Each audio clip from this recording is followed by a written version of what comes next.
Hi, I'm Charvel.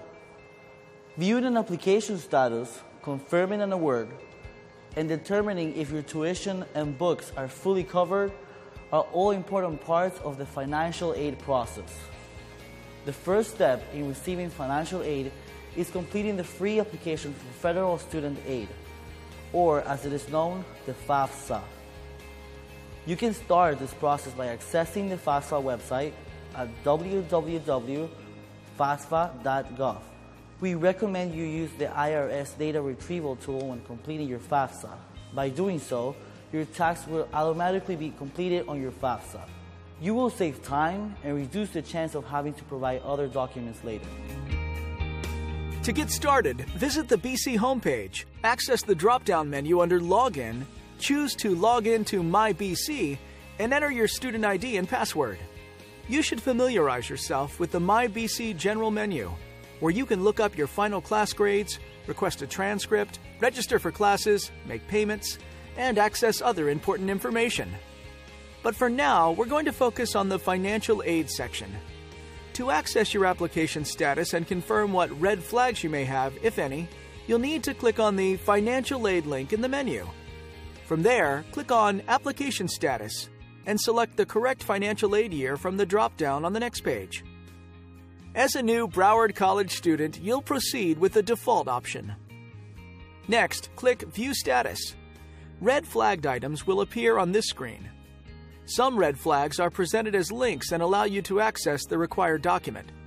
Some red flags need to be resolved by correcting your FAFSA. The Document Details button helps to clarify what's expected.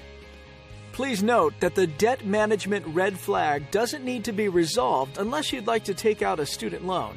Also note, red flags will only appear after you've completed your FAFSA. FAFSA completion is step 1 and should take place as early as possible. Checking for red flags is step 2. Keep in mind, reviewing the comments on your student aid report on the FAFSA site should be done as soon as you've filed your FAFSA. This gives you immediate insight into what red flags you'll have.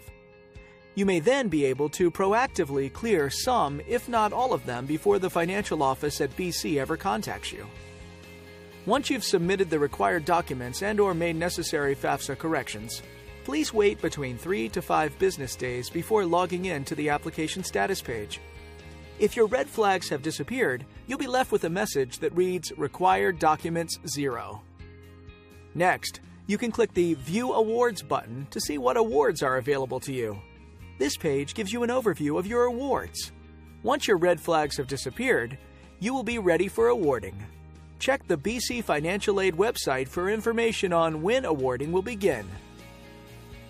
There are 5 things you want to keep in mind after your awards have been posted. Number 1. Finalize your enrollment. Award amounts are recalculated based on the number of credit hours in which you are enrolled for a semester. Initial Pell Grant awards are based on full-time enrollment, which is 12 or more credit hours per semester. So enrollment of 12 or more credits will result in no change. Enrollment of less than 12 credits will result in a change, specifically a reduction of the Pell Award for that term. Number 2. If your recalculated award is more than your tuition, you'll have money left over for books and supplies. You can gain access to those funds by presenting your BC Student ID card at a BC bookstore. Number 3. If your recalculated award is more than your tuition and your books and supplies, you'll have some funds left over for a refund. It's important to remember to attend your classes, as refunds do not occur until student attendance has been confirmed by faculty. If you're eligible for a refund, you'll receive a check between 4 and 6 weeks after the beginning of class. Student loans are released in 2 amounts each semester, and students enrolled in multiple sessions may receive multiple refunds. Number 4. If your enrollment is less than 12 credit hours for either the fall or winter term, you will have Pell money left over for summer. Though that money won't show right away, it will eventually roll over to summer and be available to assist with paying your tuition. Number 5. Being eligible in terms of income and the number of people in your household is only half of the big picture of eligibility. You must also make academic progress by successfully completing most of your classes with a grade of C or better.